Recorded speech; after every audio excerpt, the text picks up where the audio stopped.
Hello दोस्तों, आज मैं आप सभी के लिए लेकर आया हूँ 20 अगस्त का करंट अफेयर्स, जिसे जुड़े हुए देखेंगे महत्वपूर्ण प्रश्न। चलिए हम लोग स्टार्ट करते हैं।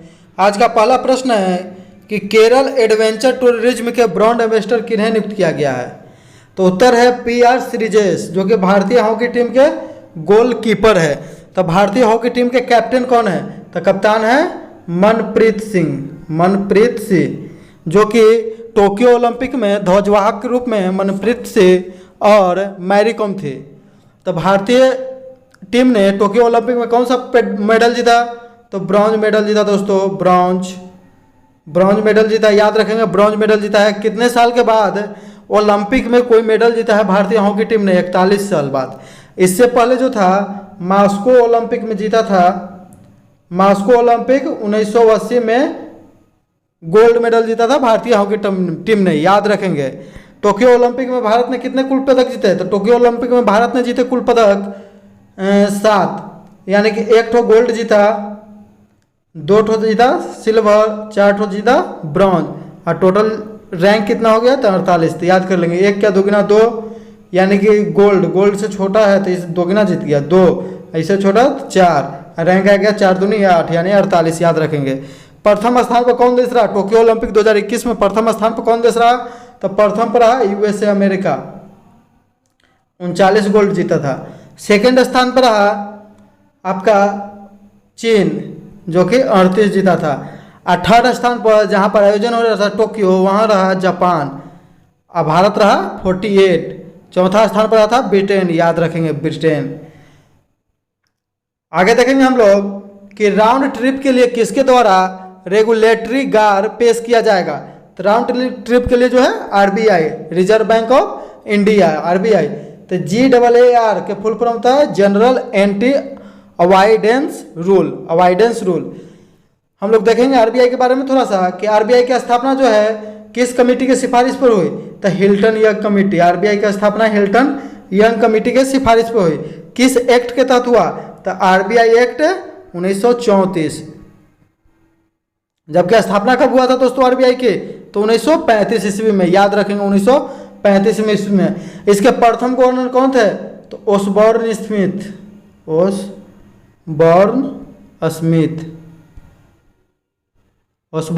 याद रखेंगे। जबकि प्रथम भारतीय गवर्नर कौन थे? तो CD देशमुख थे। प्रथम भारतीय गवर्नर जनरल थे CD देशमुख, जबकि इसके प्रथम अध्यक्ष थे ओसबॉर्न स्मिथ। इसको हिल्टन यंग कमेटी के सिफारिश पर स्थापित किया गया था। आगे देखेंगे दोस्तों कि वर्तमान में गवर्नर कौन है RBI का? तो वर्तमान में है शक्तिकांत दास। कौन है? तो शक्तिकांत दास है जो वर्तमान में इसके गवर्नर है। याद रखेंगे, शक्तिकांत दास। और RBI के मसौदा समिति के अध्यक्ष कौन होता है? तो जो RBI का गवर्नर रहता है वही होता है मसौदा समिति के अध्यक्ष, जो कि 2 महीनों पर मौद्रिक नीति जो है जारी करते रहता है। याद रखेंगे दोस्तों। RBI की स्थापना में किस भारतीय का बहुत बड़ा योगदान था जिन्होंने मसौदा तैयार करके दिया था? तो उनका नाम था भीमराव अम्बेडकर। याद रखेंगे दोस्तों, भीमराव अम्बेडकर। कभी घुमा के क्वेश्चन पूछेगा। RBI का राष्ट्रीयकरण कब हुआ दोस्तों? तो 1949 ईस्वी में RBI का राष्ट्रीयकरण कब हुआ? अगर पूछा जाए कि जब 14 बैंकों का राष्ट्रीयकरण हुआ था 1969 ईस्वी में इंदिरा गांधी के समय, उस समय RBI के गवर्नर कौन थे? तो LK झा। कौन थे? तो LK झा। बहुत VVI क्वेश्चन है। आगे देखेंगे हम लोग कि विश्व एथलीट अंडर 20 चैंपियन 2021 का आयोजन कहाँ में किया जा रहा है? तो इसका आयोजन जो है नैरोबी में, जो कि केन्या की राजधानी है नैरोबी, वहाँ में किया जा रहा है विश्व एथलीट अंडर 20 का आयोजन। याद रखेंगे हम लोग। UNEP, तो यूनाइटेड नेशन एनवायरमेंट प्रोग्राम, संयुक्त राष्ट्र पर्यावरण का प्रोग्राम है। तो इसका जो है मुख्यालय कहाँ में है? तो इसका भी मुख्यालय नैरोबी में है। याद रखेंगे। जबकि भारतीय पर्यावरण अभियांत्रिक केंद्र, यानी कि केंद्रीय अभियांत्रिकी जो भारत में है, उसका भी मुख्यालय कहाँ में है? तो नागपुर। याद रखेंगे, नागपुर महाराष्ट्र में, नैरोबी केन्या में है। तो न से दोनों नाम याद रखेंगे, कम से कम भूल जाएंगे तो न मिलाएंगे। जो भी लोग वीडियो को देख रहे हैं कृपया लाइक कर दें, शेयर कर दें, और जिन्होंने भी अभी तक सब्सक्राइब नहीं किया है कृपया करके सब्सक्राइब कर लें और बेल आइकन की घंटी को दबा दें, जिससे कि आपको नियमित रूप पर वीडियो मिलता रहे। और जो वीडियो कैसा लगा कमेंट करके ज़रूर बताएं। सभी लोग वीडियो को पूरा देखें, अच्छे से देखें, आपके एग्जाम के लिए बहुत ही फायदेमंद है। हाल ही में ऑपरेशन खुखरी पर एक पुस्तक जारी किया है, जिसे जारी कौन करेगा? तो CDS जनरल बिपिन रावत। देखेंगे इसको कि लेखक मेजर जनरल राजपाल पूनिया और सुश्री दामिनी पूनिया द्वारा ऑपरेशन खुखरी पुस्तक भेंट की गई। पुस्तक जो है संयुक्त राष्ट्र के हिस्से के रूप में सियरा लियोन के भारतीय सेना के सफल बचाव मिशन में प्रकाश डालती है। सियरा लियोन ऑपरेशन 2000 ईस्वी में हुआ था, याद करेंगे। यूएनओ की तरफ से भारतीय शांति सेना गई थी, तो सियरा लियोन याद रखेंगे। खुखरी, ऑपरेशन खुखरी अगर पूछा जाएगा तो खुखरी तो कौन? तो सियरा लियोन देश से संबंधित है। ऑपरेशन खुखरी जो है भारतीय सेना के सबसे सफल अंतर्राष्ट्रीय मिशनों में से एक है, ये भी याद रखेंगे। आगे हम लोग देखेंगे दोस्तों कि CDS जो होता है, CDS का फुल फॉर्म होता है चीफ ऑफ डिफेंस स्टाफ। इस पद का गठन जो है 24 दिसंबर 2019 ईस्वी को भारत के सुरक्षा मामलों की मंत्रिमंडलीय समिति ने की और 1 जनवरी 2020 को भारत के प्रथम रक्षा प्रमुख बिपिन रावत को बनाया गया। यानी कि भारत के प्रथम CDS कौन है? अभी वर्तमान भी वही है, तो बिपिन रावत, याद रखेंगे बिपिन रावत। CDS की नियुक्ति कौन करता है दोस्तों? तो CDS की नियुक्ति कौन करेगा? राष्ट्रपति। तीनों सेनाओं का प्रमुख कौन होता है? तो राष्ट्रपति होता है, याद रखेंगे। जो CDS का जो है सेवानिवृत्ति की आयु 3 वर्ष रहेगा कार्यकाल, या 65 वर्ष, जो भी पहले पूरा हो जाए। नेक्स्ट देखेंगे कि हाल ही में भारतीय सेना के द्वारा 400 मिलीमीटर जज्बा ए तिरंगा रिले मैराथन का आयोजन कहाँ में किया गया था? जम्मू कश्मीर के LOC पर लाइन ऑफ कंट्रोल पर किया गया, याद रखेंगे। जम्मू कश्मीर के उपराज्यपाल कौन है दोस्तों? तो मनोज सिन्हा। उपराज्यपाल कौन है जम्मू कश्मीर के? तो मनोज सिन्हा। जबकि प्रथम उपराज्यपाल कौन थे जम्मू कश्मीर के? तो गिरीश चंद्र मुर्मू, याद रखेंगे, गिरीश चंद्र मुर्मू, याद रखेंगे, गिरीश चंद्र मुर्मू। बहुत ही VVI क्वेश्चन है। आगे देखेंगे हम लोग कि LOC लाइन ऑफ कंट्रोल जो है भारत और पाकिस्तान के बीच है, जो कि 1947 में इसका गठन किया गया। LAC जो है लाइन ऑफ एक्चुअल कंट्रोल, जो कि भारत और चीन के बीच है। कहाँ के बीच है? तो भारत प्लस चीन। रेड क्लिफ, तो रेड क्लिफ लेखा जो है भारत और पाकिस्तान के बीच है, याद करेंगे। पाकिस्तान हमेशा वहाँ खून खराबा करता रहता है, रेड रहता है, लाल रहता है, याद रहेगा। मैकमोहन रेखा, तो मैकमोहन रेखा भारत और चीन के बीच है। किसके बीच है? तो भारत और चीन के बीच में है, याद रखेंगे। मैकमोहन रेखा 1914 ईस्वी में इसका जो है गठन किया गया था। आगे देखेंगे 49वीं समांतर रेखा। तो 49वीं समांतर रेखा जो दोस्तों है ये USA और कनाडा के बीच है। कहाँ? USA और कनाडा। पूछेगा कि विश्व की सबसे शांत सीमा रेखा कौन है? तो 49वीं सीमांतर रेखा ही है, 49वीं USA कनाडा, याद रखेंगे। शांत हो जाएगा तो जहाँ देखिए हम लोग क्रिकेट देखते हैं, अगर कोई भी बल्लेबाज 49 पर चला जाता है तो सोचता है कि आराम से 1 रन लेके अर्धशतक पूरा कर ले, तो उसी प्रकार से शांत रहता है। उसी प्रकार से शांत सीमा रेखा जो हो जाएगा US और कनाडा के बीच 49वीं समांतर रेखा। 38वीं समांतर रेखा किसके है? तो दक्षिण कोरिया और उत्तरी कोरिया। भयानक है, मत पूछिए। मेन रहीम रेखा, तो मेन रहीम रेखा तो यह है रूस और फिनलैंड। इसका याद करने का ट्रिक है मेरूफी, यानी कि रूस अफी से फिनलैंड में से मेन रहीम रेखा, याद कर लेंगे लिख के। हिडनबर्ग, तो इसका ट्रिक है हिजपो, तो ही अजस हो गया जर्मनी, अपोस हो गया पोलैंड, तो जर्मनी और पोलैंड, हिजपो हो गया, याद रखेंगे। मैगी नोट रेखा, तो मैगी नोट रेखा की याद रखेंगे मैं जफरा, तो मैगी नोट रेखा हो जाएगा जर्मनी और फ्रांस के बीच। जबकि सिज फ्राइड रेखा, तो इसी में आंसर है, जस हो गया जर्मनी, एफ्स हो गया फ्रांस, यानी कि मैगी नोट या सिज फ्राइड रेखा एक के रेखा को कहते हैं। हम लोग ध्यान देंगे। डुरंड रेखा जो है वर्तमान में अभी यह जो है पाकिस्तान और अफगानिस्तान के सीमा है, जिसकी स्थापना 1993 ईस्वी में किया गया था। डुरंड रेखा 1893 याद रखेंगे, 1893-94 में किया गया था डुरंड रेखा। अफगानिस्तान में अभी जो है अफगानिस्तान के राष्ट्रपति जो है अफगानिस्तान को छोड़कर चले गए हैं ताजिकिस्तान, याद रखेंगे ताजिकिस्तान। आगे देखेंगे कि 3 बीघा कॉरिडोर जो है भारत और बांग्लादेश, याद रखेंगे 3 बीघा भारत और बांग्लादेश, 3 बीघा कॉरिडोर भारत और बांग्लादेश। अफगानिस्तान के जो राष्ट्रपति कौन थे? तो अशरफ गनी थे, छोड़ के चले गए हैं तालिबानियों के अधिकार करने पर, याद रखेंगे। सलमा बांध जो है वहाँ पर भारत के द्वारा बनवाया गया था, वहाँ का संसद भी भारत के द्वारा पैसा देकर बनवाया गया था। हाल ही में विश्व मानवतावादी दिवस कब मनाया गया? तो 19 अगस्त। कब मनाया गया दोस्तों? तो 19 अगस्त। 19 अगस्त के दिन इराक के महासचिव के तत्कालीन विशेष प्रतिनिधि सर्जियो वियरा डीमेलो और उनके 21 सहयोगियों को बगदाद में संयुक्त राष्ट्र मुख्यालय पर बमबारी में मारे गए थे। यूएनओ को मान्यता देने के बाद 19 अगस्त को उसी कारण 2009 में पहली बार विश्व मानवता दिवस मनाया गया और तब से अभी तक मनाया जा रहा है, याद रखेंगे। विश्व मानवतावादी दिवस 2021 का थीम क्या है? तो the human race. The human race किसके लिए? तो जलवायु करवायु के लिए जो है वैश्विक चुनौती उन लोगों के साथ एकजुटता में है जिन्हें उनकी सबसे ज़्यादा जरूरी है, याद रखेंगे। तो इराक की राजधानी कहाँ दोस्तों? तो बगदाद। मुद्रा क्या है? दिनार, याद रखेंगे। इराक के राष्ट्रपति कौन है? तो बरहम सालिह। इराक के राष्ट्रपति कौन है? बरहम सालिह। बहुत वीवीआई क्वेश्चन है, कोई ना कोई एग्जाम में जरूर पूछेगा। बरहम सालिह।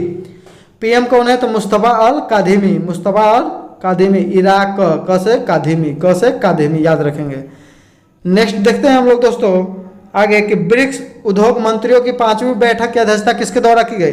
तो पीयूष गोयल जो कि वाणिज्य और उद्योग मंत्री, इससे पहले रेलवे मंत्री थे। 2021 में ब्रिक्स का सम्मेलन कहाँ में होगा? तो भारत। ब्रिक्स। तो ब्रिक्स देखिए, बी से ब्राजील, आर से रूस, आई से इंडिया, सी से चाइना, एस से दक्षिण अफ्रीका, साउथ अफ्रीका। तो इस 2021 में कहाँ हो रहा है? तो भारत। 2022 में सी से कहाँ चला जाएगा? तो चाइना। 2023 में साउथ अफ्रीका, 2024 में ब्राजील, 2025 में रूस, 2026 में इंडिया। इस प्रकार से याद रहेंगे। सबसे अंत में इसमें कौन शामिल हो गया? पहले ब्रिक था, अब एस लग गया है तो ब्रिक्स हो गया था। सबसे अंत में साउथ अफ्रीका इसमें शामिल हो गया। 2021 में ब्रिक्स सम्मेलन का थीम क्या रखा जाएगा भारत के द्वारा, जो अभी से ही घोषित कर दिया गया है? निरंतरता, समेकित और सहमति के लिए इंट्रा ब्रिक्स सहयोग, याद रखेंगे। ओडिशा कितने और वर्षों के लिए भारतीय हॉकी टीमों का प्रायोजित करेगी? तो 10 साल। कितने वर्ष? तो 10 साल। उड़ीसा का मुख्यमंत्री कौन है? तो नवीन पटनायक। तो नवीन पटनायक ने हाल ही में 10 लाख रुपए सभी हॉकी खिलाड़ियों को दिया है, यानी कि जो पुरुष टीम और महिला टीम टोक्यो ओलंपिक में गए थे सबको 10-10 लाख रुपए हर एक खिलाड़ी को। और उसके बाद कहा कि 10 साल के लिए और प्रायोजक रहेगा। ओडिशा के राज्यपाल कौन है? तो गणेशी लाल। ओडिशा के राज्यपाल कौन है? तो गणेशी लाल। उड़ीसा की राजधानी कहाँ है? तो भुवनेश्वर। भुवनेश्वर के दोस्तों चर्चा में रहा था, क्यों? क्योंकि भुवनेश्वर भारत का प्रथम ऐसा शहर है जहाँ पर 100% वयस्क आदमियों का टीकाकरण कर दिया गया है। जबकि गांव में आता है तो गांव का नाम हो जाता है बियान गांव। बियान गांव जम्मू कश्मीर का है। आगे देखेंगे कलिंगा स्टेडियम। कलिंगा स्टेडियम कहाँ में है? तो भुवनेश्वर में। पुरुष हॉकी विश्व कप 2023 का आयोजन भुवनेश्वर के कलिंगा स्टेडियम और राउरकेला में बीजू पटनायक स्टेडियम में खेला जाएगा, याद रखेंगे। बहुत वीवीआई क्वेश्चन है कि पुरुष हॉकी विश्व कप 2023 का आयोजन भुवनेश्वर के कलिंगा स्टेडियम और राउरकेला में बीजू पटनायक हॉकी स्टेडियम में खेला जाएगा। आगे देखते हैं भारत का सबसे बड़ा हॉकी स्टेडियम बन रहा है, उसका नाम क्या है? तो उसका नाम है बिरसा मुंडा स्टेडियम। क्या नाम है दोस्तों? अभी बन रहा है, अभी जारी है काम। बिरसा मुंडा कहाँ में बन रहा है दोस्तों? तो ये बन रहा है राउरकेला में। कहाँ में बन रहा है? तो राउरकेला, याद रखेंगे। राउरकेला कहाँ में है? तो ऊ आ गया तो राउरकेला, तो ऊ से उड़ीसा। राउरकेला जो है स्टील प्लांट है। राउरकेला में एक स्टील प्लांट है, उसको किस देश की सहायता से लगाया गया था दोस्तों? तो राउरकेला की याद रखेंगे रपैरा अज। तो राउरकेला हो गया अज से जर्मनी, याद रखेंगे पश्चिमी जर्मनी की सहायता से लगाया गया था। आगे देखेंगे कि स्मार्ट हेल्थ कार्ड जारी करने वाला भारत का प्रथम राज्य कौन बना? तो ओडिशा। ओडिशा ने हाल ही में जारी किया है बीजू पटनायक स्वास्थ्य लाभ के द्वारा। आगे देखेंगे कि विश्व फोटोग्राफी दिवस कब मनाया गया? तो ये 19 अगस्त को। पहली बार आधिकारिक रूप से विश्व फोटोग्राफी दिवस जो है 19 अगस्त 2010 को मनाया गया था, याद कर लेंगे। किस राज्य ने राजीव गांधी ग्रामीण भूमिहीन मजदूर न्याय योजना की शुरुआत की? यानी कि राजीव गांधी ग्रामीण भूमिहीन मजदूर न्याय योजना की शुरुआत की तो छत्तीसगढ़। किसने? तो छत्तीसगढ़, याद रखेंगे दोस्तों। छत्तीसगढ़ की स्थापना 2000 ईस्वी में हुआ था। छत्तीसगढ़ के प्रथम मुख्यमंत्री थे अजीत जोगी, जिनका हाल ही में निर्धन हो गया है, याद रखेंगे। बहुत वीवीआई क्वेश्चन है।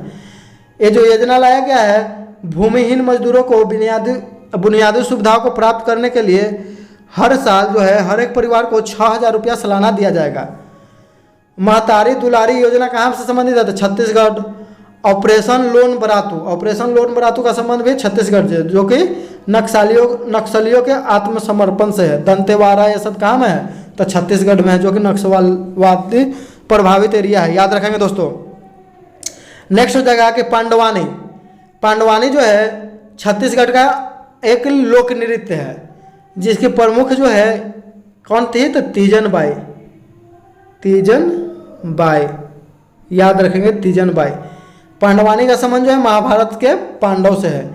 ई लोक अदालत वाला प्रथम राज्य कौन हो गया था, ई लोक अदालत छत्तीसगढ़, बताए थे ई लोक अदालत। लोक अदालत में तो लोग रहेंगे, तो क्या लोग रहेंगे, तो 36 लोग रहेंगे, इसे याद करेंगे। ई लोक अदालत में 36 लोग रहेंगे, इसलिए छत्तीसगढ़, याद रखेंगे दोस्तों। छत्तीसगढ़ की राजधानी रायपुर को क्या नया नाम दिया गया था, अटल नगर, याद रखेंगे अटल नगर, अटल बिहारी वाजपेयी के नाम पर। हाल ही में भारतीय पर्वतारोहण 5 सदस्यों दल ने माउंट एल्ब्रूस, जो कि यूरोप के सबसे ऊंचा शिखर है, पर तिरंगा फहराया। इसका नेतृत्व किसने किया था, तो शीतल ने किया था। शीतल नाम है, पिथौरागढ़ उत्तराखंड के है। रूस और जॉर्जिया की सीमा पर इसकी सबसे ऊंची चोटी है 5642, रूस और जॉर्जिया की सीमा पर है। नेक्स्ट देखेंगे दोस्तों कि अफ्रीका की सबसे ऊंची चोटी किलिमंजारो, जो कि तंजानिया में स्थित है, इसको फतेह हाल ही में किसने किया, भारतीय ने, तो ऋत्विका सिंह, जो कि आंध्र प्रदेश के ऋत्विका सिंह। बहुत वीवीआई क्वेश्चन है, याद रखेंगे। माउंट किलिमंजारो किसने फतेह किया, तो ऋत्विका सिंह। उत्तरी अमेरिका की सबसे ऊंची चोटी है माउंट डेनाली या माउंट मैकेनले, इसी को कहा जाता है। दक्षिण अमेरिका की सबसे ऊंची चोटी है जो एकांका गुआ है, इसको जो है काम्या कार्तिकेयन ने हाल ही में चढ़ाई किया है, इस पर याद रखेंगे। एक और वीवीआई क्वेश्चन कि हाल ही में माउंट अन्नपूर्णा पर किसने फतह किया था, प्रियंका मोहिते। अन्नपूर्णा, पूर्णा आ गया था प्रियंका, याद रखेंगे। पू से पूर्णा, प्री से प्रियंका, यानी प्रियंका मोहिते। माउंट अन्नपूर्णा के बारे में पूछा जाए, कहाँ है दोस्तों, तो यह है नेपाल में। कहाँ है, तो नेपाल में, याद रखेंगे नेपाल में। आगे देखेंगे कि 17 अगस्त 2021 को कौन सी कंपनी 13 लाख करोड़ रुपए के मार्केट कैप को पार करने वाली दूसरी भारतीय कंपनी बन गई है, तो हो जाएगी TCS, यानी कि टाटा कंसल्टेंसी सर्विस, यानी कि TCS, याद रखेंगे दोस्तों TCS, हम लोग याद रखेंगे एकदम।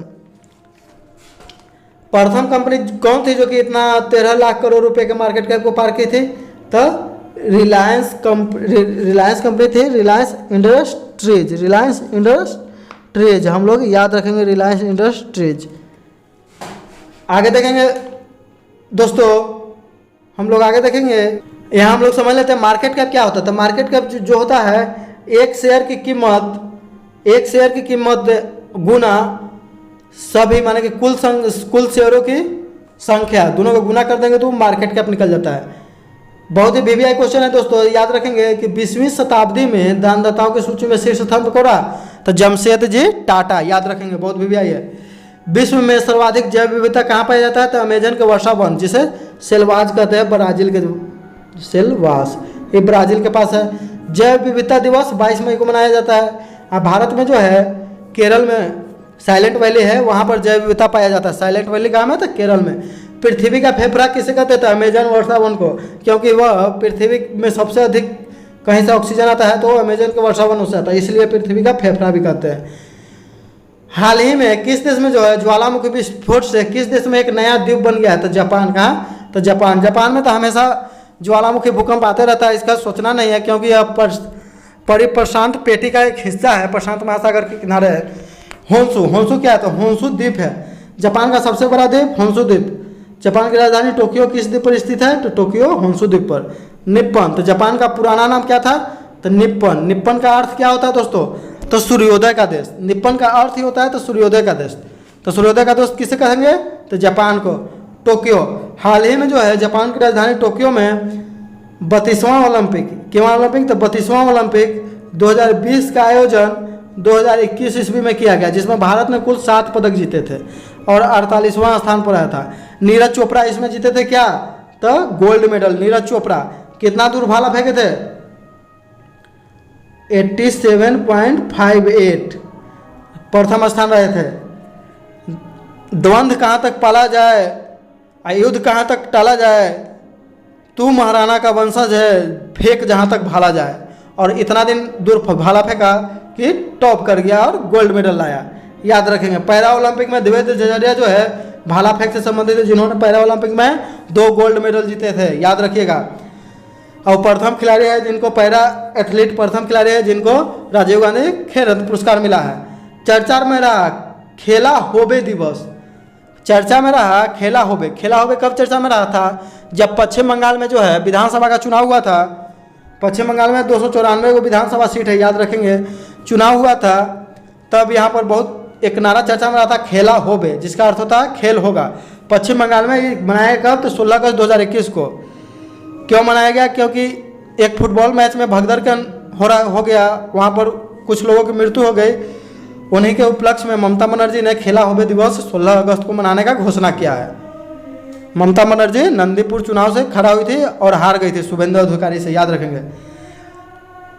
पश्चिम बंगाल के राज्यपाल जो हमेशा चर्चित रहते हैं तो उनका नाम है जगदीप धनखड़, याद रखेंगे, धनखड़।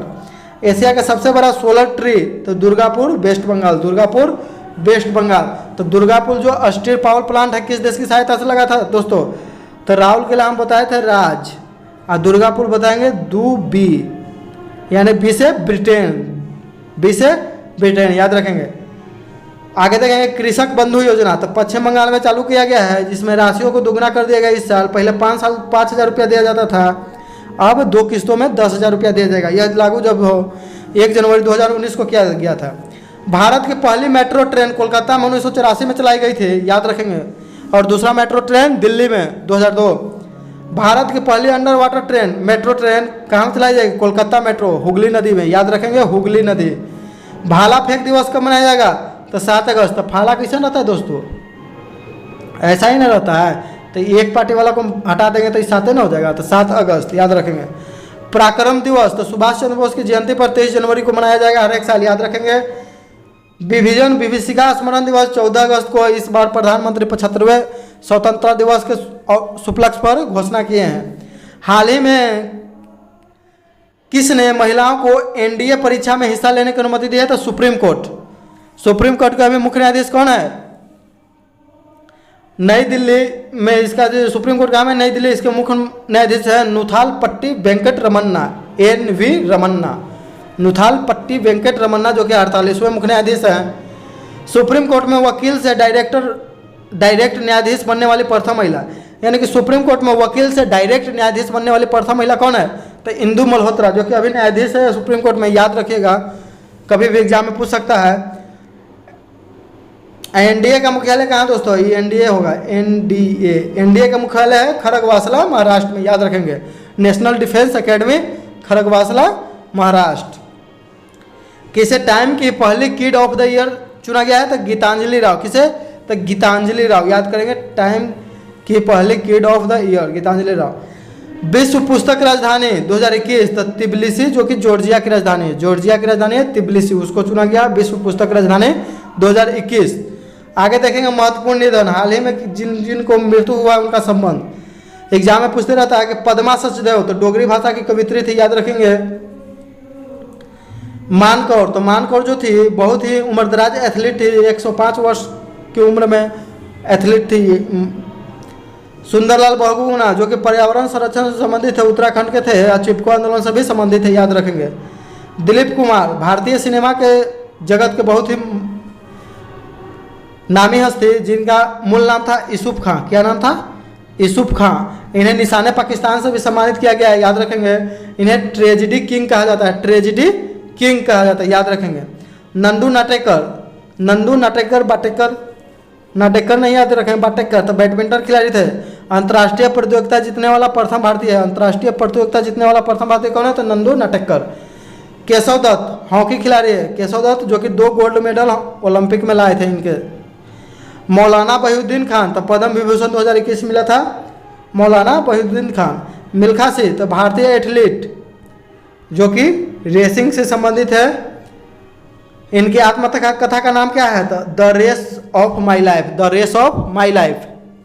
इन्हें जो है फ्लाइंग सिख के नाम से भी जाना जाता है, फ्लाइंग सिख। इनके पुत्र का नाम है जीव मिल्खा, जिनका संबंध किस खेल से है? तो गोल्फ से, याद रखेंगे। जीव मिल्खा का संबंध किस खेल से है? तो गोल्फ से। एक महत्वपूर्ण VVI क्वेश्चन आ गया कि विजय सिंह गोल्फ खिलाड़ी है विजय सिंह का संबंध किस देश से है? तो ये फिजी। फिजी की राजधानी कहाँ है? सुआ। विजय सिंह नाम सुनते भारत मत मार दीजिएगा लोग, फिजी से हैं। विजय सिंह तो फिजी, जय तो फिजी। कल क्वेश्चन पूछा गया था कि 2022 का जो है फुटबॉल वर्ल्ड कप कहाँ में होगा? था कतर। कतर की राजधानी है दोहा, वहाँ पर होगा, याद रखेंगे। 2018 में जो फुटबॉल वर्ल्ड कप रूस में हुआ था, जिसमें विजेता जो था रूस को फाड़ के एकदम फ्रांस बन गया। किसको हरा गया? क्रोएशिया को। रूस में एकदम फराटेदार एकदम एक्शन किया और फ्रांस विजेता बन गया, क्रोएशिया को हरा दिया। आगे देखेंगे, इसका सही उत्तर देने वाले लोगों में हैं संजना कुमारी, रूपेश यादव, शत्रुघ्न कुमार, सुनीता देवे, कृष्णा कुमार, अनीश कुमार, राय कुमार सुनील, ज्ञान कौलिंग, शंकर कुमार, कुंदन कुमार, सोनम कुमारी, लक्ष्य आर.के. स्टडी, रहीम, दीपक कुमार, मेडिटेशन वीडियो, राजू कुमार इत्यादि। इन सभी को मेरे तरफ से बहुत बहुत शुभकामनाएं। ऐसे आप लोग प्रयास करते रहिए। आज का क्वेश्चन रहेगा जिसका आप लोग कमेंट करके जवाब दीजिएगा कि 51वां दादा साहेब फाल्के पुरस्कार किसे दिया गया है? 51वां दादा साहेब फाल्के पुरस्कार जो कि सिनेमा के क्षेत्र में दिया जाता था, जिसे सबसे पहले देविका रानी रोड्रिक को दिया गया था। तो सबसे पहले जो है किसे दिया गया था? मरणोपरांत सबसे पहले पृथ्वीराज कपूर को दिया गया था, लेकिन 51वां दादा साहेब फाल्के पुरस्कार किसे दिया गया? इसका आप लोग कमेंट करके उत्तर दीजिए। यदि वीडियो अच्छा लगे तो लाइक कीजिए, शेयर कीजिए, सब्सक्राइब कीजिए। इसी के साथ हम अपना वीडियो समाप्त करते हैं। जय हिंद दोस्तों, जय भारत।